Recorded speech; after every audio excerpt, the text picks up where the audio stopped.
મિત્રો, ગુજરાતના એક યુવાન તરીકે ફરીવાર હું આ ગુજરાતના ગૃહમંત્રી અને ઉપમુખ્યમંત્રી હર્ષ સંઘવીનું રાજીનામું માંગવા માટે આવ્યો છું.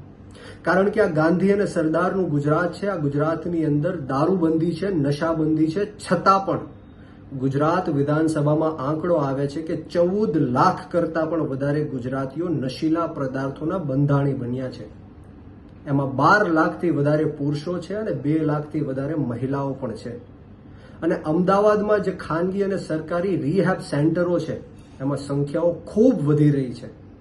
મહિને 600, 700 લોકો લાઇનમાં ઊભા હોય છે.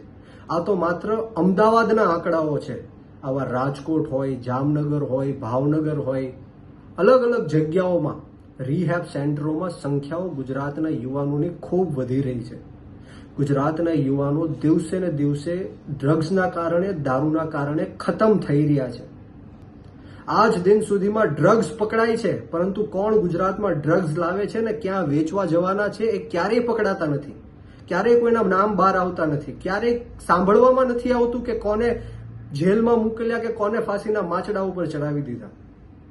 આ 100% એવું લાગી રહ્યું છે કે આમાં ભ્રષ્ટ પોલીસ અધિકારીઓ પણ ઇન્વોલ્વ છે અને ભ્રષ્ટ નેતાઓનું પણ આમાં ઇન્વોલ્વ છે. હું ગુજરાતની જનતાને પૂછવા માંગુ છું કે કેવા ગુજરાતમાં આપણે જીવી રહ્યા છીએ, જ્યાં એક બાજુ આપણા યુવાનો નોકરી માંગે છે ત્યારે નોકરી આપી નથી શકતા, પોલીસ આગળ એમને માર ખવડાવે છે, ખોટા કેસો કરે છે, જેલમાં નાખે છે, અને બીજી બાજુ એમનું ધ્યાન ભટકાવવા માટે ડ્રગ્સના રવાડે ચડાવે છે. આપણે સૌએ જાગૃત થવું પડશે, આપણી આત્મા જગાડવી પડશે. ડ્રગ્સ અને દારૂ બંધ થઈ શકે એમ છે, પરંતુ હાથે કરીને આ બંધ કરવામાં નથી આવતું. કારણ કે ગુજરાતની અંદર એક વર્ષમાં 1 લાખ કરોડ કરતા પણ વધારે ડ્રગ્સ અને દારૂનો વેપાર થઈ રહ્યો છે અને ભ્રષ્ટ પોલીસ અધિકારીઓ અને ભ્રષ્ટ નેતાઓ પેટ ભરીને પૈસા કમાય છે.